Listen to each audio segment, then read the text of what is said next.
الحمد للہ الصلاۃ والسلام علی رسول اللہ اشہد ان لا الہ الا اللہ واشہد ان محمدا عبدہ ورسولہ۔ آج بیان کریں گے حائضہ عورت کے متعلق احکامات۔ سوال یہ ہے اس بارے میں کہ ایک عورت کی عمر 50 سال ہے، 50 سال یا اس سے زیادہ، اور اسے معروف طریقے کے مطابق خون آتا ہے، اور دوسری کی عمر بھی 50 سال سے زیادہ ہے لیکن اسے معروف طریقے کے مطابق خون نہیں آتا بلکہ پیلے یا مٹیالے رنگ کا خون آتا ہے۔ سوال کی سمجھ آ گئی ہوگی کہ دونوں کی حالت مختلف ہے۔ پہلی کی عمر بھی 50 سے اوپر ہے، اس کو روٹین کے مطابق ماہواری آ رہی ہے۔ دوسری کی عمر بھی 50 سے اوپر ہے لیکن اس کو روٹین کے مطابق ماہواری نہیں آ رہی بلکہ پیلے یا مٹیالے رنگ کا خون آ رہا ہے۔ اب ان دونوں کے بارے میں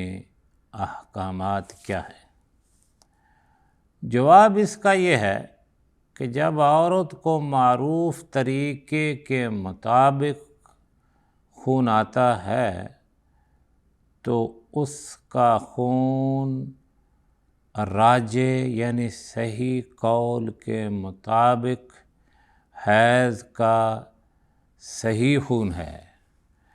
کیونکہ حیض آنے کی زیادہ سے زیادہ عمر کا شریعت میں تعین نہیں ہے، لہذا اس کی خون کی وجہ سے اس کے لیے حیض کے تمام معروف احکامات ثابت ہوں گے کہ وہ اس حالت میں نماز، روزے، خاموش سے ہم بستری سے اجتناب کرے گی۔ حیض ختم ہونے کے بعد اس پر غسل کرنا بھی لازم ہے اور روزوں کی قضا دینی بھی ضروری ہوگی۔ وہ عورت جسے پیلے یا مٹیالے رنگ کا خون آتا ہے، پیلا یعنی اور میلا جس کو کہتے ہیں ہم، جس میں ایسا پانی جس کے ساتھ سرخی کی آمیزش ہو، یعنی سرخی مائل پانی، مٹیالہ، اگر یہ خون اس کے ایام حیض کے دنوں میں آتا ہے جس طرح کہ اس کو شروع سے عادت تھی، یعنی 10 سے شروع ہوتے مینسز، اسی طرح یہ آتا ہے اس کو خون پیلے یا مٹیالے رنگ کا، ان دنوں میں آتا ہے تو یہ حیض کا خون ہوگا۔ اور اگر یہ اس کے ایام حیض کے علاوہ دیگر دنوں میں آتا ہے، یعنی عادت بدل چکی ہے، تو یہ حیض نہیں ہوگا۔ اور اگر یہ حیض ہی کا معروف خون ہے تو پھر دنوں کے آگے پیچھے ہونے سے کوئی اثر نہیں ہوگا۔ یہ اختلاف اس صورت میں ہے کہ خون کے رنگ میں فرق آ جائے۔ جب بھی حیض آئے تو بیٹھ جائے، یعنی نماز روزہ ادا نہ کرے، اور جب ختم ہو جائے تو غسل کرے۔ یہ سب کچھ اس بنیاد پر کہا جا رہا ہے کہ صحیح قول کے مطابق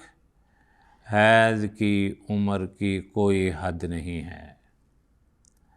جہاں تک اس مذہب کا تعلق ہے کہ 50 سال کی عمر کے بعد حیض نہیں ہے، خواہ سیاہ رنگ کا معمول کے مطابق خون ہو اور اس صورت میں وہ نماز روزے کی پابندی کرے گی، اس خون کے ختم ہونے پر اسے غسل کرنے کی بھی ضرورت نہیں، تو یہ قول صحیح نہیں ہے۔ ایک تو مسئلہ یہ ہے۔ دوسرا اسی کے اندر دوسرا مسئلہ یہ ہے کہ کیا حاملہ عورت کو آنے والا خون بھی حیض کا خون ہوگا؟ حمل ہے لیکن حیض اسی طرح تھا جس طرح پہلے تھا۔ یہ اہم ترین مسئلہ ہے۔ کیا حاملہ عورت کو آنے والا خون بھی حیض کا خون ہے؟ اس سوال کا جواب یہ ہے، حاملہ عورت کو حیض نہیں آتا، جیسا کہ امام احمد بن حنبل رحمۃ اللہ علیہ نے فرمایا کہ عورتیں حیض منقطع ہو جانے سے حمل معلوم کر لیتی ہیں، یعنی حیض منقطع ہو گیا، اس سے مراد ہے کہ عورت حاملہ ہوگی۔ اور حیض جیسا کہ اہل علم نے کہا کہ اللہ تبارک و تعالی نے شکم مادر میں جنین کی غذا کے لیے پیدا کیا ہے، لہذا جب حمل قرار پا جاتا ہے تو حیض منقطع ہو جاتا ہے، لیکن بعض عورتوں کو حسب عادت حیض جاری بھی رہتا ہے، لہذا کہا جائے گا کہ اس عورت کا حیض صحیح ہے، کیونکہ اس کا حیض جاری رہا ہے اور حمل سے متاثر نہیں ہوا۔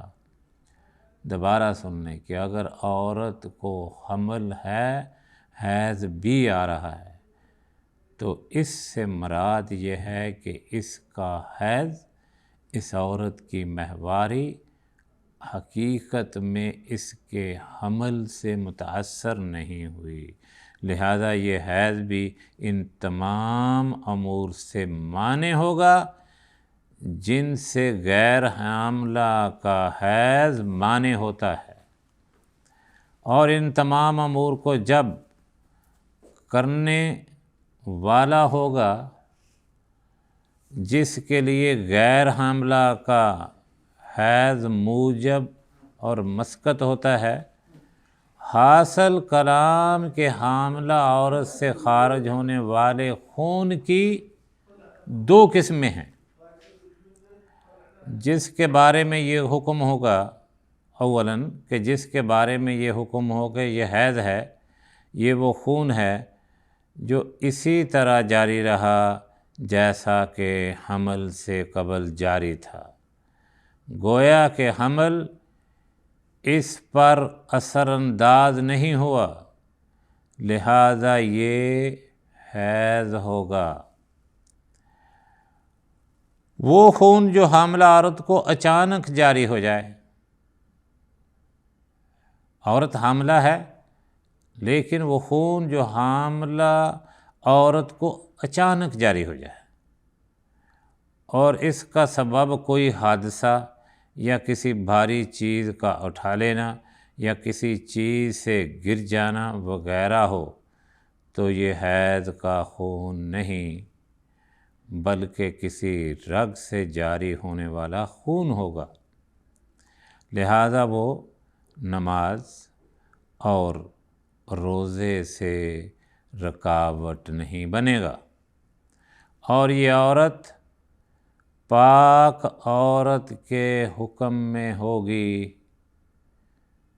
کہ یعنی دونوں میں فرق ہے۔ ایک تو اس کو متواتر حمل کے بعد بھی خون آتا رہا، اور ایک حمل ہونے کے بعد خون رک گیا، ان دونوں میں فرق ہے۔ اگر حمل کے بعد آتا رہا متواتر تو اس صورت میں وہ حیض ہے، اور اگر اس کے بعد رک گیا لیکن کہیں اچانک شروع ہو گیا تو یہ حیض نہیں ہے۔ یہ تھے حاملہ عورت کے بارے میں کچھ احکامات۔ اللہم صلی علی محمد وعلی آل محمد۔